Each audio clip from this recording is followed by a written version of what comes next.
Doma Sports Talk worldwide with some news from the world of boxing. So y'all know what time it is. You ain't in a rush to get concussed. Now, banned in the USA. Well, every time I mention Turkey Al Sheik or the Attaché, the guy who's basically trying to save boxing and give people boxing fights that they want to see, exposing the ones who don't want to be parts of the boxing fights that we want to see, and all that. This guy coming in with enough money so people got to shut the hell up and start acting like it's about money. That guy, right? America ain't gonna like him because he's, you know, taking out the narratives, making people have to fight, right? So I done told you, in my cynical self, hey, he's gonna be banned sooner or later, and he's definitely not gonna be liked. Well, he's putting together one of the best cards we ever gonna see in February 22nd. We've been talking about it, Bivol versus Better BF2, which is good by itself. Joseph Parker, my boy, versus Daniel Dubois, which is good by itself. Shakur Stevenson against anybody who would damn fight him. Anybody who would fight him. It would have been William Cepeda, which would have been good by itself. And this other, the young cat, Moulton, no, I forget his name. Right now. But Kid Arthur or whatever, I forget his name. But 22-year-old dude's supposed to be good. That wouldn't be good by itself, but it'd be a good fight because Shakur Stevenson wouldn't even get an opportunity to see his greatness this good, been on a card. And here's this one I'm going to talk about. Supposed to be Jaron Boots Ennis, one of the top 5 pound for pound in most people's, eyes in terms of, his skill set and how good he is. Sometimes you even compare him to Roy Jones, which if people do that means you're good, right? And Vergil Ortiz, which is a Mexican fighter who's undefeated, knocked out everybody except one fighter. Now, Vergil Ortiz is a pretty good fighter, right? But in his last fight against Boychek, he lost, but got the win. And he lost that fight, right? But okay, it was in a close fight, action-packed fight, close fight, fight of the year type of fight. With these Mexican, he got the nod. And Boychek has got to go into a fight right now. This is how good Boychek is. Boychek's going into a fight against the awesome Majimov, and we don't know who's gonna win it. I think Majimov is going to be a slight favorite. That's how good Boychek is. Boychek should have a win over Vergil Ortiz, but he doesn't. I don't like when fighters, that should have been rematched. Vergil Ortiz didn't do that. So here's the deal. Because the fighting in the sport, especially in America, Mexicans have they have a little bonus going on with them. They can do certain things and other fighters can't get away with it. They can avoid a couple of matches or whatever, or hard opponents, and people won't mention it. They can be mandatory for great fighters that are, that are the champions, and just say, hey, I ain't taking that fight. They could be in eliminator fights, where it's, the winner gets the champion, and the eliminator might be too hard. I ain't taking that fight. And the media won't mention it. Don't have me tell you names again and act like I don't have names here. Plenty of them. And it's just way too many where I can't stop saying that it's Mexican fighters. Right now, I just mentioned one. The latest one is William Cepeda versus Shakur Stevenson, which could have been on that card. William Cepeda is undefeated, comes forward. People say they love his style, all those great things. But the feather-fisted Stevenson, he don't want to fight. Isaac Cruz, doesn't his name Pitbull? Didn't want to take elimination fight against the feather-fisted Stevenson. I mean, just stuff like that. Not to mention the Canelo, and the Jaime Munguias of the world, right? But let's just stay with Vergil Ortiz, because Vergil Ortiz is a knockout artist. Exciting. Come forward. Actually, I love the guy, to be honest, right? But I'm just like, damn, Vergil.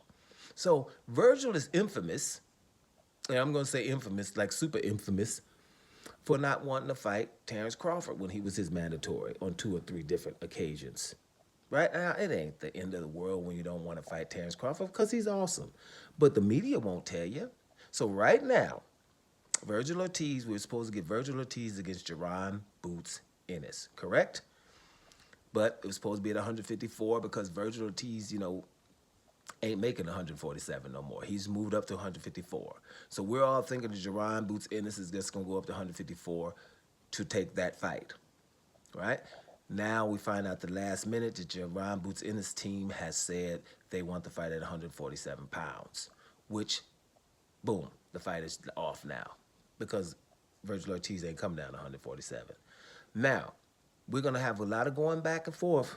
And when we're doing these articles or tweets just coming from Dan Raphael talking about, this is disingenuous that they didn't want to fight at 154 pounds.